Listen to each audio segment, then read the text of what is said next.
안녕하세요. 펀드메딕입니다. 오늘 주제는 2023년 투자 전략인데요. 일드갭으로 살펴본 주식과 채권의 투자 매력, 이 세부 주제가 되겠습니다. 내용이 좀 어려울 수 있는데 이거를 쉽게 좀 최대한 풀어봤습니다. 상당히 객관적이고 합리적으로 좀 시장을 냉정하게 바라볼 수 있는 방법이 아닌가 생각이 들고요. 지금이 과연 주식 투자하기 좋은 시절이냐라고 보려면 기준점이 있어야 될 거예요. 일단은 채권 가치, 가장 안전자산에 대한 기대 수익을 살펴볼 필요가 있습니다. 더 쉽게 판단하면 이 채권을 통해서 우리 예금 같은 원리금 보장 상품의 수익률하고 비교해봐도 쉽게 볼 수 있는데, 이게 최근 2007년도부터 현재까지 한 16년 넘는 기간 동안에 미국 10년물 채권 금리의 추이입니다. 5%까지 간 적도 있었지만 이게 장기적으로 금리가 많이 하락했죠. 그래서 한 1%대까지 하락을 했다가 이게 거의 작년, 재작년부터 시작해서 많이 오른 상황입니다. 그래서 현재 상황을 보면 한 3.5% 정도, 미국제 10년물 기준으로 3.5에서 6 정도까지 이자가 발생하는 수준이 된 거죠. 많이 올랐습니다, 정말. 근데 반면에 주식 투자 수익률은 어떻게 되느냐? 이제 이 파란색의 차트와 같이 움직입니다. 주식의 기대 수익률은 주식을 어떻게 기대 수익을 정하니? 라고 말씀하시는 분이 있을까봐 S&P 500 이런 지수가 있다면 PER이라는 게 있잖아요. PER의 역수를 가지고 수정을 한다고 해요. 이제 뒤에 공식을 말씀드리겠지만 PER이라는 게 이제 주식 주가 나누기 이익이잖아요. 그래서 10,000원짜리 주식을 샀는데 1년에 1,000원씩 나게 벌어주는 거예요, 이익을. 그러면 이게 만 나누기 1,000원에서 10, 이 PER이 되는데 요거의 역수 10분의 1이면 10%잖아요. 요거를 수익률이라고 본 겁니다. 그래서 이게 현재 기준으로 보면 5.5 정도 되는 걸 볼 수 있고요. 그래서 그 공식을 다시 쉽게 이제 표현을 하면은 이런 거죠. PER의 역수니까 아까 V가 이제 이번엔 분모로 가는 거고요. 이익이 분자로 올라가는 이런 모습이 나타납니다. 그러면 이제 주식이냐 채권이냐라고 보려면 일단 주식은 채권보다는 위험한 자산이잖아요. 그러면 채권에서 투자를 해도 금리가 전혀 변동하지 않는다는 가정에 이자만 따먹어도 10년물이 3.5나 6을 준단 말이에요.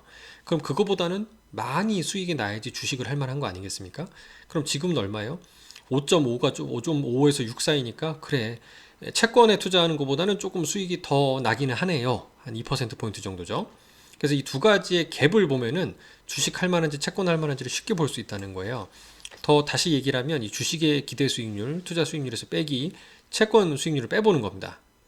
그럼 이게 장기적으로 2007년도부터 어느 정도의 갭을 가졌냐가 되게 중요할 거거든요. 여기 빨강색으로 중심선을 표시해 봤습니다. 근데 이게 한 4가 좀 안 되지 않습니까? 그럼 지금이 3.5였으니까 주식에 투자해볼만 하려면 플러스 4 더하면 7.5 정도는 돼야 되는 거예요. 그럼 아까 얼마였죠? 5.5였잖아요.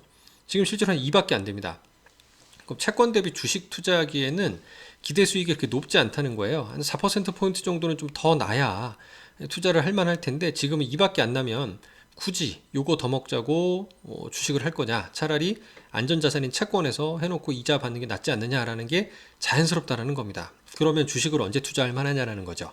그거는 이제 주식 투자 수익률이 올라가면 되지 않겠습니까? 이렇게 상승하면 되는데 이 공식으로 다시 돌아가서 보면 이 PER분의 1, PER의 역수가 올라가려면 분자에 있는 이익이 늘어나면 되겠죠, 첫 번째. 근데 지금 시장 환경을 보시면 금리가 올라가서 가게도 이자 내고 나면 쓸 돈이 별로 없잖아요. 오히려 이렇게 소비가 줄어들면 줄어들을지 늘어나기 쉽지 않을 겁니다. 기업 관점에서는 이익이 여전히 늘어나기는 더 어렵다라고 판단할 수밖에 없죠. 쉽지 않습니다, 이익이 늘어나는 건. 그럼 반면에 주가는 어떠면 될까요? 분모가 작아지면 됩니다. 주가가 떨어지면 기대 수익이 커지기 때문에 반대로 얘기하면 이제 주가가 떨어질 때마다 분할 매수하면은 그때는 주식 투자할 만한 거 아닌가라고 접근해 볼 수 있는 거죠. 아니면은 다시 금리가 옛날만큼 떨어지면 됩니다. 주식의 기대 수익률이 올라가기 힘들다 그러면 주식이 재작년처럼 금리가 쭉 다시 떨어져서 한 1%대, 2%대까지 내려가 주면은 그때는 다시 이제 일드갭상으로 보면은 이제 투자를 할 만한 시점이 오게 되겠죠. 그래서 이 주식과 채권의 투자 수익의 차이를 일드갭이라고 하고, 지금 시점에 투자하실 때 좀 판단이 힘들 때 하나의 참조하는 지표로 활용해 보실 만하다는 뜻이 되겠습니다. 그럼 결론은 뭘까요? 지금은 채권을 베이스로 높은 이자 받으시면서 주가는 좀 하락할 때마다 분할 매수하는 전략이 합리적인 시점이다라는 게 지금의 답이 되겠습니다. 감사합니다.